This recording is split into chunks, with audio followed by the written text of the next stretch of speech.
Salut!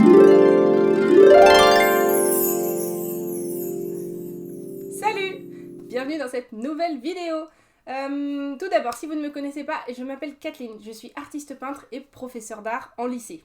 Bon, nouvelle année, pouh, dis donc, on est déjà fin janvier, donc ça passe vite, hein. Oui, ok, donc j'ai un petit peu foiré mon planning de vidéos, et pareil sur Insta, j'ai presque pas posté du mois. J'ai fait, pour résumer très simplement, je vous en parlerai tout à l'heure en détail, mais j'ai fait un méga burn-out fin novembre en termes de réseaux sociaux. Pas en termes de dessin, parce que j'ai bien continué à travailler, mais j'ai voulu être à fond dans les réseaux et tout, et en fait je me suis fait prendre au jeu, et je sais pas, je me suis perdue dans les followers, les likes, les nombres et tout, et du coup en fait ça m'a vraiment fait pas du bien quoi, et du coup j'ai pratiquement pas posté en décembre. Là on est en janvier, je crois que j'ai posté 2 fois sur Instagram, donc pas ouf. Et pareil, donc YouTube, là j'ai arrêté depuis fin novembre, et je m'étais dit je vais reprendre sur des bases saines, et puis j'ai eu énormément de mal à démarrer ma première vidéo qui n'arrive que maintenant. Donc aujourd'hui je vais vous parler d'un matériel que j'aime beaucoup, un médium que j'utilise depuis plusieurs années honnêtement, je sais plus depuis combien de temps je les ai. Ce sont les feutres Ecoline Brush Pen, ou les feutres Brush Pen de chez Ecoline, je sais pas exactement comment ils s'appellent. Je sais pas comment on est là en termes de focus. Ces feutres là, ce sont des feutres, je vais vous en ouvrir un, avec une pointe pinceau. Ce sont des feutres à eau, c'est plus ou moins de l'encre. Ecoline ils font plein d'encre, et en gros je crois que les nouveaux feutres qu'ils font, ça c'est les vieux, mais je crois que les nouveaux sont rechargeables, c'est-à-dire que tu peux acheter la bouteille d'encre et remettre dedans, plutôt pas mal. Et du coup, voilà, c'est des feutres que j'aime beaucoup, et j'en ai jamais trop parlé. Donc je me suis dit, je vais vous montrer ce que j'en fais, je vais vous montrer des dessins avec, et puis je vais vous parler un petit peu de leur intérêt, de pourquoi ils sont cool, et de pourquoi je les aime bien, et vous montrer un petit peu dans quel cadre je peux les utiliser. Allez, c'est parti, on va dessiner, au moins ça c'est cool. A tout de suite. Donc, les feutres Brush Pen Ecoline, c'est ça le nom qui est donné sur le site officiel de la marque, sont produits par Royal Talent, qui est une marque que j'aime énormément. J'utilise beaucoup de leurs produits, et en l'occurrence, voilà, ces feutres-là sont vraiment cool à mes yeux. Sa caractéristique principale, ça va être du coup le fait que ce soit de l'encre qui est aquarellable, donc si on utilise de l'eau avec, on peut le travailler pas tout à fait comme de l'aquarelle, mais un peu dans cet esprit-là quand même. Et aussi du coup la pointe pinceau, qui est la différence avec beaucoup de feutres à l'heure actuelle qu'on va trouver qu'on soit une pointe fine, soit une pointe biseau. La pointe pinceau, elle permet une utilisation qui est plus fluide, et puis d'avoir une utilisation qui s'approche un petit peu de la peinture. On le trouve en à peu près 60 couleurs, il me semble. J'en ai un paquet, j'ai pas les 60, mais j'en ai quand même un gros paquet. Et ce sont des couleurs qui sont relativement vives et très saturées en fait. Et il y a aussi un feutre blender que j'utilise pas trop, voire pas du tout, mais qui en fait existe et qui peut, je pense, être utilisé pour mixer les couleurs entre elles. Honnêtement, moi je mixe les couleurs sans ça. Royal Talent fait aussi des sets, c'est-à-dire que vous avez des sets de feutres, vous n'êtes pas obligé de les acheter à l'unité. Il y a le set basique où t'as 12 ou 24 couleurs, où t'as un peu toutes les couleurs, puis il y a les sets, le set pastel, le set gris, le set couleur chair, enfin voilà. Il y a plein de petits sets de feutres, et ils sont honnêtement bien pensés, et je pense que pour démarrer, ça peut être plutôt cool. En général, t'as les petits sets, c'est 5 couleurs, et franchement, je pense que ça peut être pas mal pour démarrer de choisir 5 couleurs. Il y a le set primaire qui est très classique, c'est pas forcément celui-là que je recommanderais. Le set pastel, si vous aimez les couleurs pastel, il est vraiment top. Après, ça va dépendre de l'utilisation évidemment qu'on fait des feutres, mais ça je vous en parlerai un peu après, des différents types d'utilisation qu'on peut faire. Donc moi, comment je les utilise ces feutres? De plusieurs manières, honnêtement. Je pense qu'ils sont très versatiles, c'est ce qui fait leur force. On peut les utiliser pour faire des projets complets, c'est-à-dire de A à Z, uniquement le feutre. Moi en général, comme je fais principalement du mix média, je vais avoir tendance à les combiner avec d'autres médiums. Ils se marient extrêmement bien avec les stylos classiques, des stylos au feutre, et avec le crayon de couleur, ça marche vraiment bien.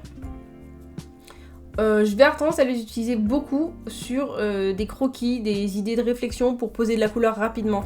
puisque souvent mes projets grand format, mes projets finaux, je vais les faire plutôt à l'aquarelle, voire à la gouache. Mais pour poser de la couleur rapidement, en fait, les feutres sont vraiment pas mal et ils se mixent très bien entre eux. Vous pouvez voir notamment ce que j'ai fait sur les tiges. En fait, on peut mixer plusieurs couleurs ensemble très simplement. Il suffit vraiment de juste repasser les couleurs l'une sur l'autre et ça se mixe très bien.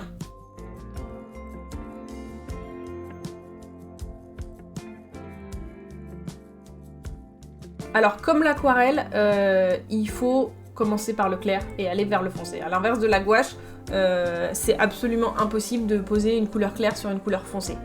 Donc, ma technique, là, sur le bouquet de roses que je suis en train de faire, c'est de passer ma couleur claire sur à peu près toutes les zones où j'estime qu'il y aura du clair, et ensuite de venir ramener des couleurs un petit peu plus foncées pour faire les ombres, faire les dégradés. Ensuite, je reviens avec ma couleur claire pour mixer les couleurs ensemble. Alors, évidemment, ça salit un petit peu la pointe du feutre clair, mais après, voilà, il faut juste l'essuyer sur un autre papier, et c'est pas du tout un problème. Les feutres restent pas sales sur le long terme.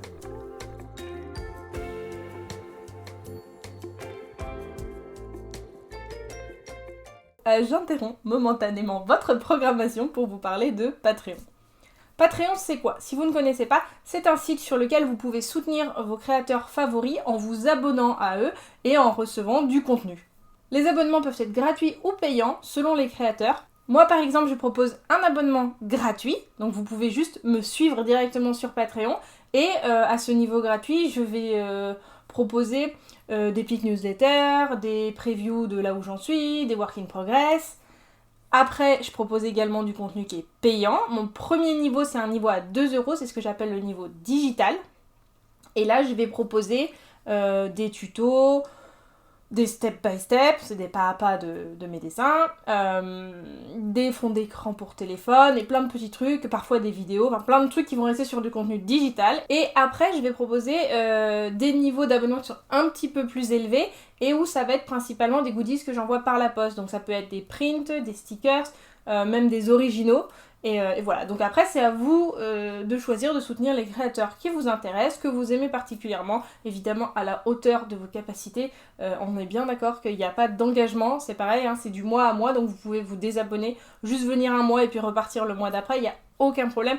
Si vous voulez me soutenir, je vous invite à venir me suivre sur le contenu gratuit. Vous n'avez pas à dépenser un centime, il n'y a pas de frais d'inscription, rien du tout. C'est déjà énorme pour moi d'avoir des gens qui suivent les newsletters que j'envoie tous les mois. Voilà. Et sur ce, on repart. Regardez les dessins que j'étais en train de faire.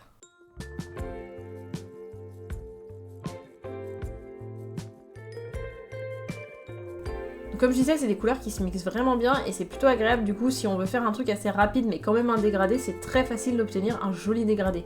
L'avantage, vous voyez, moi j'ai beaucoup de feutres, donc forcément je peux dégrader plus de couleurs ensemble, mais même des couleurs qui sont pas exactement proches se mixent quand même relativement bien. Et là vous voyez que j'utilise sans eau parce que moi c'est pas forcément la façon que je préfère pour les utiliser. Mais par contre ça se fait très bien de les utiliser avec de l'eau, c'est-à-dire on pose d'abord la couleur, voire même deux couleurs côte à côte, et ensuite on revient avec soit un pinceau, soit ce qui se fait bien aussi c'est le pinceau réservoir, et mixer deux couleurs en utilisant l'eau. Ça marche très bien aussi, c'est juste pas forcément la technique que je préfère, puisque moi mon choix pour utiliser ces feutres c'est surtout quand j'ai envie d'être rapide et efficace. Et donc dans ce cas-là, j'ai pas forcément... Soit j'ai pas d'eau à proximité, soit juste j'ai la flemme, en fait, d'aller chercher de l'eau. Donc comme vous voyez, pour la partie fleurs, j'ai vraiment mixé... je suis partie sur 3 couleurs. Est-ce que j'en ai pris une quatrième? Non, je crois pas. Je suis partie sur vraiment 3 couleurs et j'ai mixé la totalité de mes fleurs avec ça. Et ensuite, sur les feuilles, pareil, je mixe 2 à 3 verres. Et en fait, comme ça se mélange bien, c'est pas forcément nécessaire d'en utiliser plus de 2 ou 3. Après, ce que j'aime bien, c'est mélanger des couleurs qui sont différentes et revenir après coup avec une autre couleur pour les mélanger et pour voir un peu en fait comment elles vont rendre ensemble.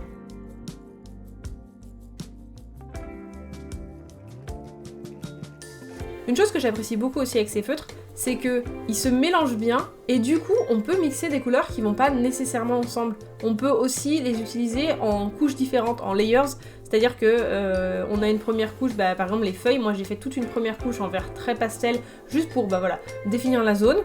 Ensuite je reviens avec un vert beaucoup plus foncé pour donner un petit peu plus de profondeur. Et après je vais revenir avec une couleur complètement différente pour faire des détails. Mais c'est pareil, si je reviens avec du vert, ça va remixer l'ensemble.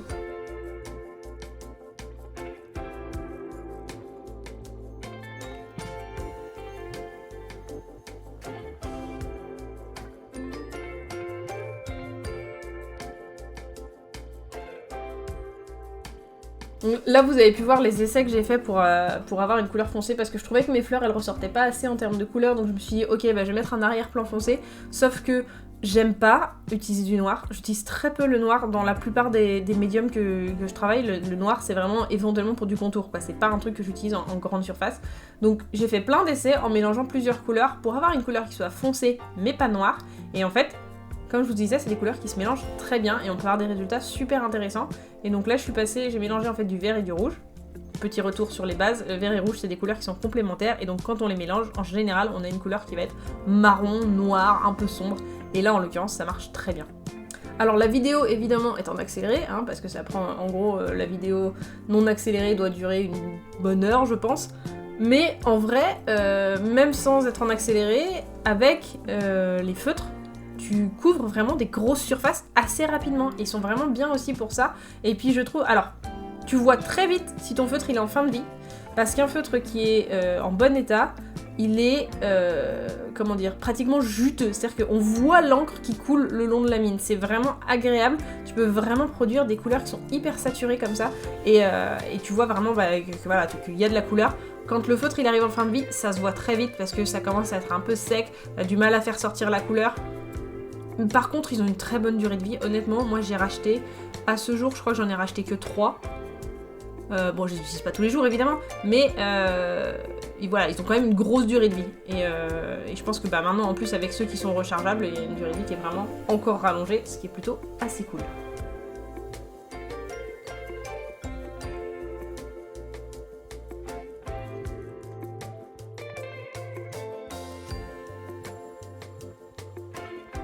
Après, comme moi je travaille majoritairement en mix média, j'avoue je suis pas toujours satisfaite des détails. En fait, comme il s'avère qu'il y a une pointe pinceau, parfois je trouve que ça manque un petit peu dans les détails.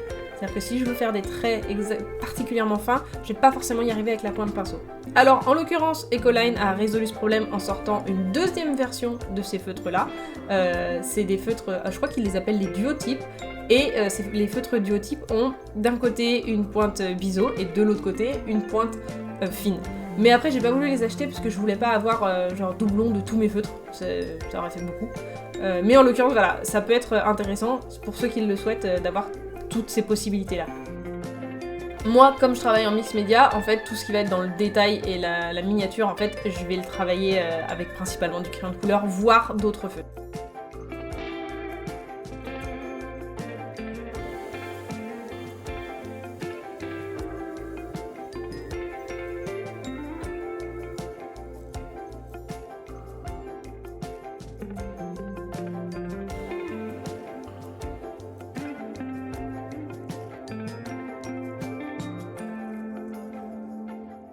Donc voilà, c'est fini pour le dessin. Conclusion, les feutres Ecoline sont super bien. Voilà, c'était très très objectif comme conclusion. Non, donc je pense que j'ai expliqué dans la vidéo ce que j'en pense. Je trouve qu'ils sont vraiment très versatiles, qui permettent vraiment une utilisation assez variée. Moi personnellement, je pense qu'ils sont particulièrement adaptés à tout ce qui est croquis. Après évidemment, chacun en fait ce qu'il veut.